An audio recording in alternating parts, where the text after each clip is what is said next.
New tonight at 10, Palo Alto could be the next Bay Area city to restrict RV parking. The city council is expected to review a plan next week to address homelessness, including the possibility of banning RVs that don't run. Yeah, and it comes as the city's mayor says the number of people living in RVs is increasing. Ground Force Jack Molmud has the story.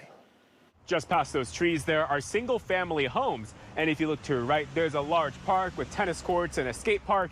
And just across the street here are RVs, dozens of them, taking up the streets and other neighborhoods here throughout Palo Alto, where the census states the average yearly income for a household is close to $200,000. For many of the folks who live in RVs, they say this is the only way to survive. This is your home? Yeah, my home. Oh, you would like to? Yeah, we can take a look inside. Yes. Bridget Lee lives off Fabian Way in Palo Alto. She's one of dozens on this road who live in an RV. I definitely try to stay out of the residential area. In a neighborhood with commercial buildings and few homes, she's relatively out of the way of people's houses. But down the street, it's a different picture.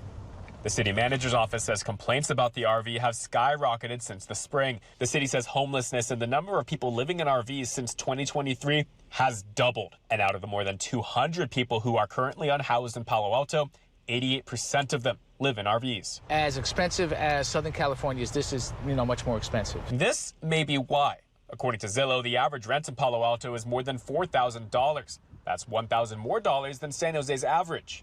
People who live next to RVs say they understand. I think maybe some kind of arrangement can be made, some kind of compromise, both sides give a little bit. That's what City Council is looking to do next week. They are expected to consider banning RVs that don't run, expanding safe parking sites, and also banning landlords who rent RVs to unhoused people.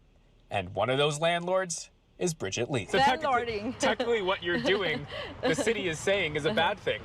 They're saying you're doing a bad thing, the city is. How do you view it? But I think at first I didn't think so much about that. But then later on, at some point of this implementation process, there are mistakes made. So I guess city's got a good point too. Lee says she got the idea by seeing commuters who could never afford to rent in Palo Alto. She tells us she rents her RVs to restaurant workers, janitors, and even a tennis coach. But she has made little to no profit. Palo Alto is not an easy place to live for a lot of people.